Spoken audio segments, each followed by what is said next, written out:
Hello friends, welcome to knowledge shower. Target CUET LLB 2023 entrance exam की daily one questions की इस series में आपका स्वागत है, जिसमें हम बात करते हैं प्रीवियस ईयर के एक क्वेश्चन से रिलेटेड और उसका ओवरऑल एनालिसिस करते हैं। ये series DU LLB, BHU LLB and CUET LLB का एंट्रेंस एग्जाम देने वाले बच्चों के लिए बहुत ही इंपॉर्टेंट है, क्योंकि ये लेटेस्ट पैटर्न पे ये सीरीज निर्धारित है। इस सीरीज में हम बात करते हैं प्रीवियस ईयर पीवाईक्यू को लेके, उसका इन डेप्थ एनालिसिस करते हैं और करीब 150 के आसपास हम क्वेश्चन करेंगे, जो क्वेश्चन आपके पेपर में भी आने के चांसेस हैं और आपका क्विक रिवीजन हो जाएगा पूरे टॉपिक का।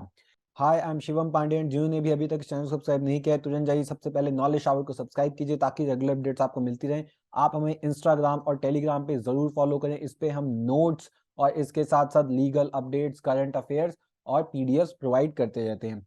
तो एक इंपॉर्टेंट इन्फॉर्मेशन आपको दे देता हूँ, हमने सीयूईटी एलएलबी एंट्रेंस एग्जाम की क्लासेस शुरू कर दी हैं और ये क्लासेस ऑनलाइन मोड्स पे होंगे और केवल 5999 में ये क्लासेस आपको अवेलेबल होती हैं। ज्यादा जानकारी के लिए आप हमें इस नंबर पे कांटेक्ट कर सकते हैं। चलिए अब बिना किसी डिले के वीडियो को स्टार्ट करते हैं। नाउ जो क्वेश्चन आज हम डिस्कस करने वाले हैं वो previous year 2022 DU LLB entrance examination में पूछा गया था, and the question was related to the primary remedy under law of tort. Law of tort में हमें कैसी रेमेडी मिलती है? इस क्वेश्चन का आंसर बताने से पहले मैं आपको बता देता हूं अबाउट लॉ ऑफ टॉर्ट्स की रेमेडी की कौन कौन सी रेमेडीज मिलती हैं लॉ ऑफ टॉर्ट में। And before going on it, let me first tell you कि कौन क्लेम कर सकता है रेमेडीज। तो देखिए, अगर मैं कंडीशंस की बात करूं तो तीन कंडीशन है। पहली, इंजूरिया सिने डेमनम, that is injury suffered but कोई डैमेज नहीं हुआ। इंजरी यहां पे है लीगल राइट्स। आपको लॉ ऑफ टॉर्ट में रेमेडी तभी मिलती है जब आपका लीगल राइट इन्फ्रिंज होता है।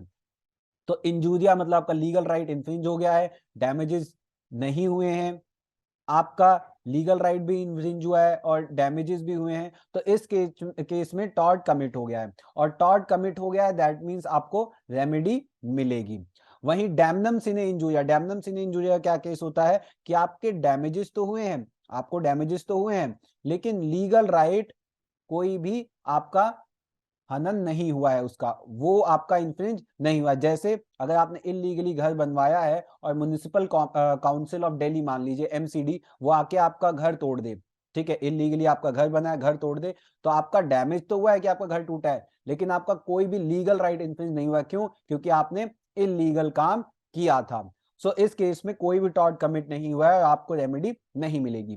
अगर मैं रेमेडी की बात करूं तो देखिए, रेमेडी की अगर हम बात करते हैं तो दो टाइप की रेमेडीज अवेलेबल होती हैं लॉ ऑफ टॉर्ट में। पहली रेमेडी होती है judicial remedy and second remedy is extra judicial remedy. दो टाइप की रेमेडीज अवेलेबल होती हैं। अगर मैं जुडिशियल रेमेडी की बात करूं तो जुडिशियल रेमेडी में आपको डैमेजेस मिलते हैं, damages which are in the form of unliquidated damages. Unliquidated damages क्या होते हैं? अनलिक्विडेटेड डैमेजेस वो डैमेजेस होते हैं जो प्री डिसाइडेड नहीं होते, नॉट प्री डिसाइडेड। ठीक है, अगर मैं डैमेजेस की बात करूं, डैमेजेस एक होता है लिक्विडेटेड और एक होता है अनलिक्विडेटेड।